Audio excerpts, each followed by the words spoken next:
നമ്മളൊക്കെ വിചാരം പീരീഡ്സ് തെറ്റുന്നതാണ് അല്ലെങ്കിൽ ഇറഗുലർ പീരീഡ്സ് ആണ് PCOD എന്നാണ്. മനസ്സിലാക്കണം, PCOD എന്ന് പറഞ്ഞാൽ ഒരിക്കലും ഇറഗുലർ പീരീഡ്സ് അല്ല.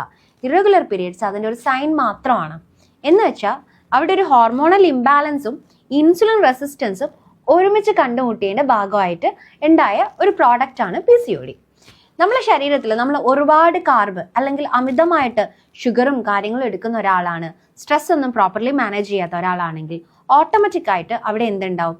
ഇൻസുലിൻ സ്പൈക്ക് അല്ലെങ്കിൽ കാർബിനെ ഡിസോൾവ് ചെയ്യാൻ വേണ്ടി ഇൻസുലിൻ കൂടുന്നുണ്ടാവും. അപ്പോൾ ഇൻസുലിൻ സ്പൈക്ക് വരുന്നതിൻ്റെ ഭാഗമായിട്ട് നമ്മൾക്ക് ആൻഡ്രോജൻ എന്ന ഒരു മെയിൽ ഹോർമോണും അൾട്ടേർഡ് ആവുന്നുണ്ട്. ഇത് നമ്മൾ ഓവറീസിനെ സ്റ്റിമുലേറ്റ് ചെയ്തിട്ട് അവിടെ ഓവുലേഷനെ ബാധിക്കുന്നുണ്ട്.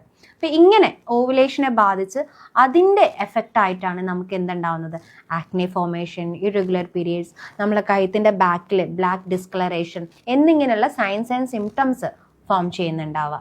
എന്നാൽ നമ്മൾ വിചാരിക്കുന്ന എന്താ? പീരീഡ്സ് തെറ്റിയാൽ അതിനർത്ഥം PCOD എന്നാണ്. അപ്പം നമ്മൾ അവിടെ ഹോർമോൺ കറക്റ്റ് ചെയ്യണമെന്നുണ്ടെങ്കിൽ നമ്മൾ ഫസ്റ്റ് എടുക്കേണ്ട സ്റ്റെപ്പ് ഇതിൻ്റെ മെയിൻ കോസ് എന്ന് പറഞ്ഞാൽ ഇൻസുലിൻ റെസിസ്റ്റൻസ് ആണ്. ആ റെസിസ്റ്റൻസിനെ തിരിച്ച് നമ്മൾ എന്തായിരിക്കും നോർമൽ ലെവലിലേക്ക് കൊണ്ടുവരാൻ വേണ്ടത്.